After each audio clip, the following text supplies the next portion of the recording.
So everyone over the weekend was understandably talking about the Turkish national elections between incumbent Erdogan, who's increasingly authoritarian grips on power, has been in control for about 2 decades, and then opposition leader Kılıçdaroğlu. So that election went into a runoff, which I'm not going to discuss further here. But another election that you should be paying attention to that's kind of been off the radar for most news outlets was the local state government elections in Karnataka. Karnataka, it's the home of Bangalore. So Bangalore is one of the economic engines of India.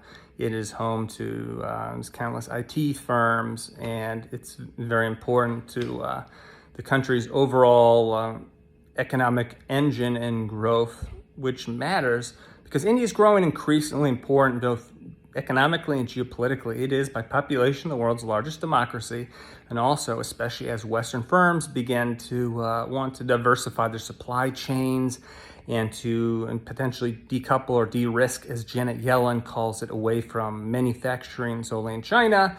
Firms such as, for example, Apple recently moved, I believe, at least 25% of their iPhone manufacturing from China into India.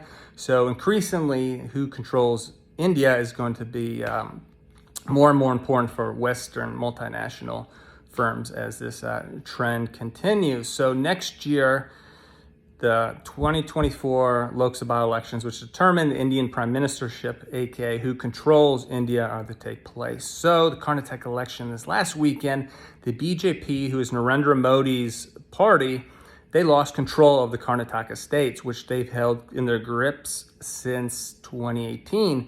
Now, there's a decent amount of discontent nationally over their Hindutva, which is a political Hindu ideology. Some of their policies is being seen as incredibly discriminatory against religious minority groups, particularly those of Islamic faith.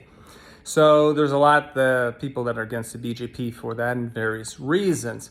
So what makes this last weekend interesting as people are speculating on whether the BJP losing Karnataka, which Karnataka was the only state in southern India that BJP had a grip on power, where this is indicative of the BJP losing broader support across swaths of the population and mass across India. So I am saying that this is likely not the case.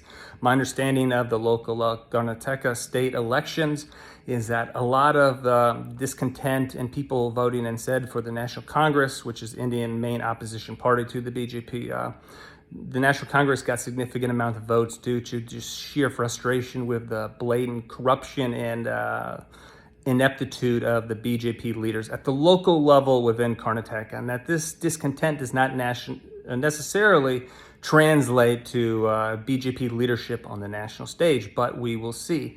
Again, India is increasingly growing in importance, both economically and geopolitically. Therefore, you should be increasingly paying attention to what's going on there.